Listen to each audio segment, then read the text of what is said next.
Hey guys, what's going on? It's Nick here with Ryan Angelo, and we're actually enjoying a weekend in what we call in Michigan up north. And so we've been discussing that, trying to explain that to him. Basically, what up north means is we're north of where we live, which is around Detroit. So right now we're in a little city called Caseville in a tiki bar. It's pretty fun here. We're gonna go enjoy a live band in a little bit here, but we want to shoot a video because some crazy stuff happened in, about 3 weeks ago actually. So what happened is my computer was working fine, and all of a sudden I come back to my computer to log in, and it wouldn't log in. So long story short, basically what happened is my hard drive physically detached itself from my computer. Now this is something that I didn't even know that could even happen. I didn't know how hard drives work, but apparently if hard drives have moving parts in them, then they can eventually fail. So unfortunately for me, I learned the hard way that you need to back up your computer. So first things first, if you haven't done this yet, I definitely recommend getting what is called a passport hard drive or something. There's tons of different ones, but basically I lost years of PSD files for my Photoshop. I lost an entire course, actually a few courses. I lost everything. But the crazy thing is that it didn't affect me in the way that it would affect most people. When I was at the Mac store, I heard about stories of people losing their hard drives and breaking down into tears, but that wasn't really the feeling that I got from it, and that's why we're here making this video for you, because a week later the same thing happened to Ryan's computer, and his hard drive was absolutely destroyed. But the good thing is he learned from my lesson and actually went out and got one of those and backed up his hard drive. So I brought Ryan here because if you don't know Ryan, then you're about to know him, and he is pretty much a mind ninja. And the reason why we're here is we want to talk about proactivity, and that's the mindset that we had to achieve in order to not go absolutely insane when our hard drives disconnected from our computers and we lost everything and had to spend hundreds and thousands actually to get a new computer. So I'm going to pass it on to Ryan here, and we're just going to kind of go with this. How's it going, friend? Nick, thanks for having me up here. Yeah, of course, man. If you ever get a chance, definitely check out northern Michigan. It is astonishingly beautiful, and the temperature and the weather here is perfect. I mean, it's really remarkable. But you know what's not perfect? When your computer blows up in front of you. That's not fun, friend. So, we were talking about the proactive concept. So, the idea that stuff happens. Life sometimes isn't exactly perfect, like when your computer blows up. But when these things happen to us, we have a choice. We can either let the stuff really just act on us and react to everything and kind of throw our logic out, throw our will out, throw our reasoning out, and become basically the slaves to the circumstance. Or we can choose to maintain a proactive mindset. And it really is a choice. We can choose to do this because it's definitely not by default.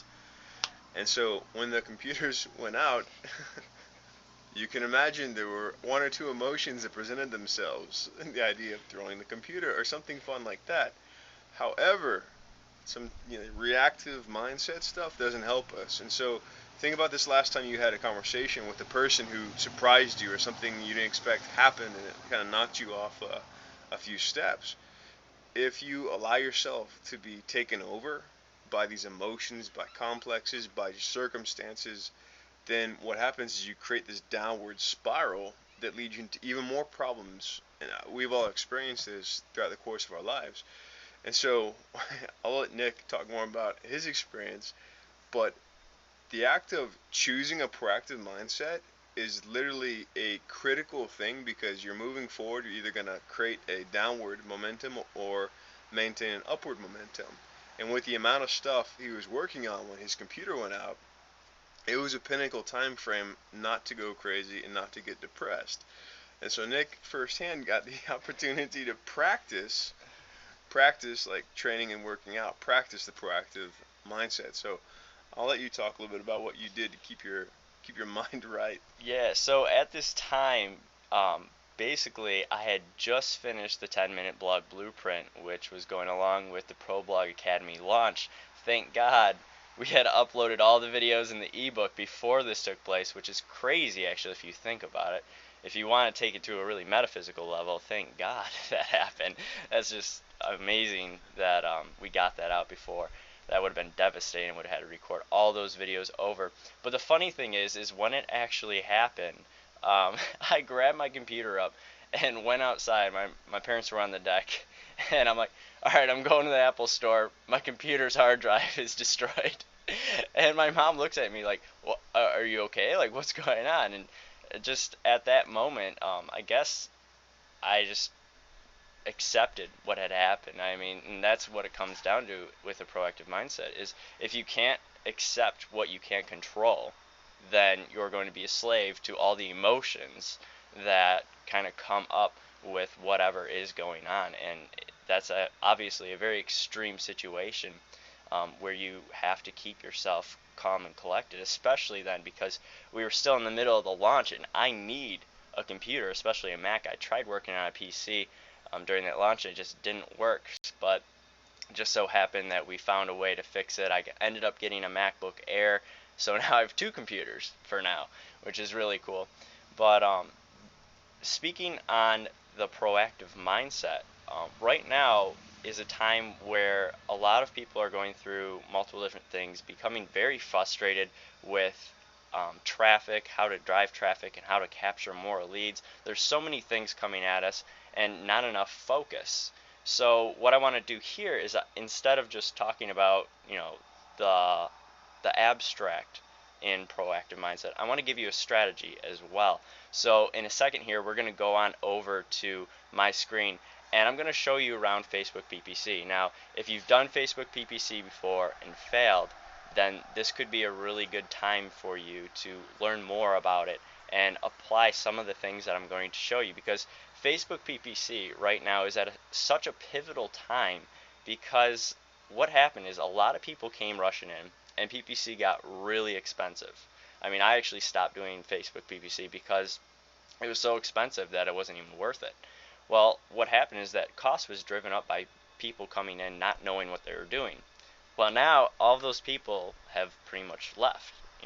What happens is many of them didn't know what they were doing, they failed, and they took off. So now it's cheap and conversions are extremely high. So I'm going to show you some strategies on how you can use it. And the reason why I want to bring Facebook PPC into this is because it's such an immediate form of traffic that you can't afford not to be doing this. We got SEO, but SEO takes time. We got YouTube videos, but YouTube videos take time to be seen. Facebook PPC, on the other hand, is something as soon as you get approved, as soon as you create that ad and it's on Facebook, you start getting clicks and you start getting traffic. So I'm going to take it over there in a second. Do you have anything else to say, bro? No, man. All right. Good. All right, awesome, guys. Well, I'll see you in a second on the other screen. Hey guys, what's going on? So here we are in the Facebook Ads Manager. Now you'll see that I clicked create an ad already. So when you go there, the first thing you'll see is a green button on the side that says create an ad. And once in here, you'll have the ability to create an ad for any page that you are currently an admin for. And then you'll also be able to create an ad for a specific URL. So what I did is I copied a URL from our fan page, which is one of our fan page tabs. So instead of sending someone off site or off Facebook to a capture page that we created, we did an iframe of that same capture page and kind of fit it so it was nicely fit within this Facebook tab. And so when someone clicks the ad, they'll actually be stuck on Facebook still, but they'll be able to read through our capture page and opt in through here, and then we'll take them over to another site.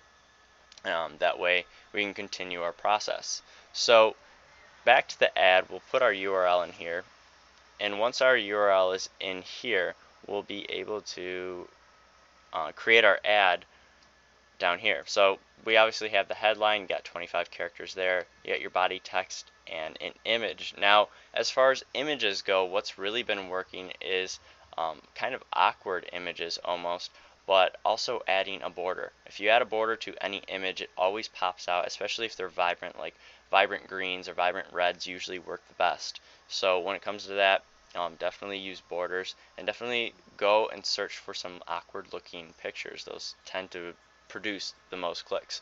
But another thing is you want to stay congruent with what you're selling. Otherwise, Facebook is going to disapprove you. So a few things is keeping people on Facebook, sending them to a Facebook tab is going to be much better than sending them off Facebook. So I noticed that my ads got approved much faster when I kept people on Facebook. And then obviously when your headline maybe even contains some of the words that you use in your headline for your capture page or your capture tab, it tends to get approved much quicker. And then it also creates that congruency effect when someone clicks your ad and is taken over to your capture tab. Down here, one thing that I keep doing now is instead of just doing the United States, I'll add multiple different English speaking countries. So the United Kingdom is obviously one. Australia is a really good one. Another one that a lot of people overlook is South Africa. There's a lot of English speaking people in South Africa. There's a few more countries that are hardcore English speaking countries that you'll want to put in there, and you'll see over here we are actually capturing the attention of a lot more people now. And then up here, for these kinds of ads, I usually set the age to around 19 because I'm not really targeting, 13-year-old kids. So I don't want my ads being sent out to them, paying for them, seeing my ads or clicking my ads. And then down here in the precise interest thing, one of the things that I do is I'll produce the same exact ad multiple times, and you'll see that once you create that ad, you'll be able to duplicate that. And when you push that duplicate button, it'll have all the same settings, and you'll be able to go in here and adjust certain things. So this goes along with split testing. So what I do is in the precise interest, I'll do one precise interest instead of multiple ones. So if I wanted to target another internet marketer or multiple different internet marketers, I would target each individual one using the same exact ad and see whose traffic performed the best. And in that way, I can kind of narrow down the ads that I want to continue doing and continue producing instead of just kind of doing a shotgun shot and spraying all over the place, seeing what sticks. So this is really a really good method for split testing your ads. And then another thing down here is Facebook just recently updated their system to be a lot more easy to use, a lot more obvious. A lot of people didn't know what CPM was versus CPC, but right here they're now telling you that it's cost per 1,000 impressions. So one of the things that I do is I start my ads at cost per click, and those tend to be a little bit more expensive because Facebook's taking on more of the responsibility, more of the reliability, because they have to show your ads, but they don't get paid unless someone clicks on your ad.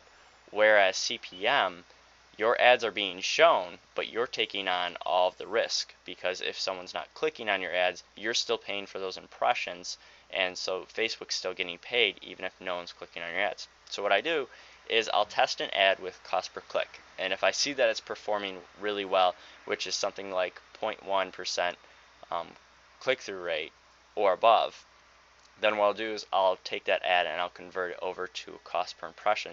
That way I'm saving a little bit of money. So you'll see here, if I click this, it goes down, went down 70 cents actually.